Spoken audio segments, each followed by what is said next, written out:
Assalamualaikum warahmatullahi wabarakatuh. My name is Chasha Fadila. You can call me Kesha with study number 2541178. Here I will explain perekonomian terbuka. Baik, yang pertama adalah pengertian ekonomi terbuka. Sistem ekonomi yang tidak hanya berhubungan dengan kegiatan ekonomi di dalam negeri, tetapi juga melakukan interaksi dengan negara lain melalui perdagangan barang, jasa, dan arus modal. Dalam sistem ini, suatu negara dapat melakukan ekspor dan impor, menerima investasi dari luar negeri, serta berpartisipasi dalam pasar internasional. Karena adanya hubungan dengan dunia luar, perekonomian terbuka menjadi lebih dinamis dan dipengaruhi oleh berbagai faktor global seperti nilai tukar, harga internasional, kebijakan perdagangan, dan kondisi ekonomi negara mitra dagang. Selanjutnya, perekonomian terbuka penting karena setiap negara pada dasarnya tidak mampu memenuhi keseluruhan kebutuhan hidupnya sendiri secara mandiri. Ada barang dan jasa yang dapat diproduksi dengan baik di dalam negeri, tetapi ada juga yang lebih efisien jika dibeli dari luar negeri melalui perdagangan internasional. Negara dapat memperluas pasar bagi produk lokal, memperoleh barang yang tidak tersedia di dalam negeri, serta meningkatkan efisiensi ekonomi. Oleh karena itu, perekonomian terbuka memberi peluang besar bagi pertumbuhan ekonomi, tetapi sekaligus menuntut kemampuan negara untuk menghadapi persaingan global.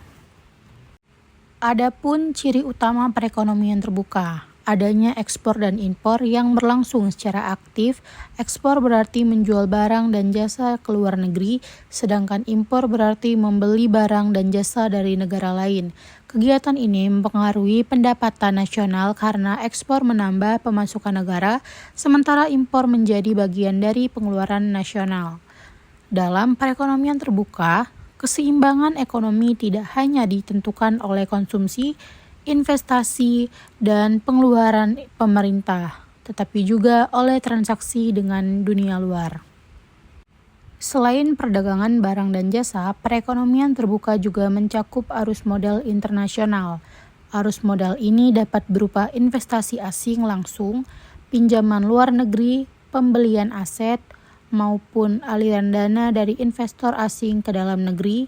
Arus modal yang sangat penting karena dapat membantu membiayai pembangunan, menambah lapangan kerja, dan meningkatkan kapasitas produksi. Namun, jika tidak dikelola dengan baik, arus modal yang terlalu besar atau terlalu cepat keluar juga dapat menimbulkan ketidakstabilan ekonomi. Terdapat 4 sektor utama yang saling berhubungan, yaitu rumah tangga, perusahaan, pemerintah, dan sektor luar negeri. Rumah tangga berperan sebagai konsumen dan penyediaan tenaga kerja. Perusahaan berperan dalam produksi barang dan jasa. Pemerintah mengatur kebijakan ekonomi, sedangkan sektor luar negeri berhubungan dengan perdagangan internasional dan investasi lintas negara.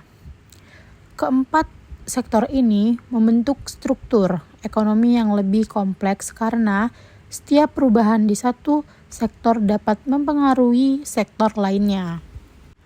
Neraca perdagangan adalah salah satu indikator penting dalam perekonomian terbuka karena menunjukkan selisih antara nilai ekspor dan impor suatu negara. Jika nilai ekspor lebih besar daripada impor, maka negara mengalami surplus perdagangan, sedangkan jika impor lebih besar daripada ekspor, maka terjadi definisi perdagangan. Neraca perdagangan sangat penting untuk menilai daya asing produk dalam negeri di pasar internasional dan untuk melihat apakah suatu negara lebih banyak menghasilkan devisa atau justru lebih banyak menggunakan devisa untuk membeli barang dari luar negeri. Nilai tukar memiliki peran besar dalam perekonomian terbuka karena menentukan harga mata uang suatu negara terhadap mata uang negara lain. Perubahan nilai tukar dapat mempengaruhi biaya impor, harga ekspor, kemampuan bersaing produk lokal, serta keputusan investor dalam menanamkan modal. Jika nilai tukar melemah, harga barang impor akan menjadi lebih mahal. Tetapi, produk ekspor bisa menjadi lebih kompetitif di pasar luar negeri. Karena itu, stabilitas nilai tukar sangat penting. Karena bagi kelancaran perdagangan internasional dan kestabilan ekonomi nasional. Selanjutnya, perekonomian terbuka sangat dipengaruhi oleh kebijakan makroekonomi, khususnya kebijakan fiskal dan moneter.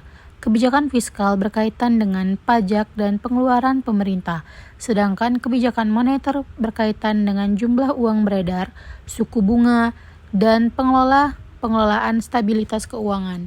Dalam perekonomian terbuka, pemerintah harus mempertimbangkan dampak kebijakan tersebut terhadap perdagangan internasional, aliran modal, dan nilai tukar agar tujuan pertumbuhan ekonomi dan stabilitas dapat tercapai secara seimbang.